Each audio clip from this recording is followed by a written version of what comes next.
When the director of Shawshank Redemption and The Walking Dead wants to serve you propaganda, who are you not to listen? And since in all likelihood you've never even seen Frank Darabont's The Majestic, starring Jim Carrey, it might interest you to know that the themes and ideals of this sappy, nostalgic, sentimental little movie hold up remarkably well 25 years later. Now, if you like Frank Capra movies like It's a Wonderful Life, Mr. Smith Goes to Washington, You Can't Take It With You, that's the first comparison I'm gonna make, because this is the very Capra-esque story of Peter Appleton, an up-and-coming screenwriter in the 1950s who has it all: a new movie, a new girlfriend, and a new Hollywood blacklisting by the House Committee of Un-American Activities for suspicion of being a communist. Because when he was in college, he unwittingly attended a meeting of communists while trying to get laid. I'm still setting up the premise of this movie, but while I do, I want to point out that the cinematography for this film was done by the same director of photography who did the Star Wars prequels, and it shows that that man had real talent. This movie is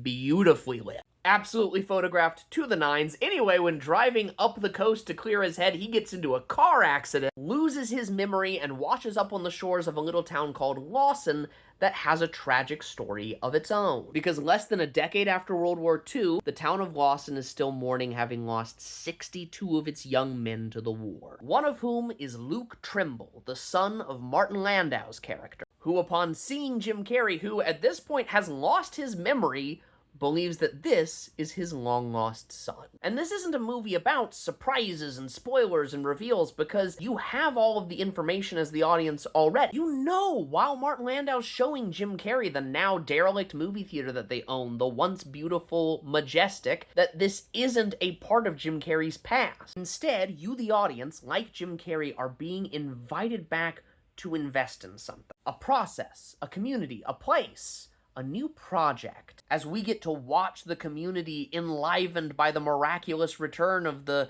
character who Jim Carrey is not, come together to bring the Majestic back to life. And the whole time we're also following this beautiful love story with Luke Trimble's former girlfriend, played by Laurie Holden, all the while Bob Balaban and the FBI are hot on Jim Carrey's trail. This movie is simple, sweet, beautiful to look at, endearing, charming, with a cameo by Bruce Campbell, and one by surprise Matt Damon, that's ultimately about learning to believe in something bigger than yourself. And how one way we do that is through communal experiences like our local movie theater. Because The Majestic is not some Hollywood story congratulating itself for how fun and cool it is to make movies. It is instead an exploration of community, healing, and people coming together to believe things can improve.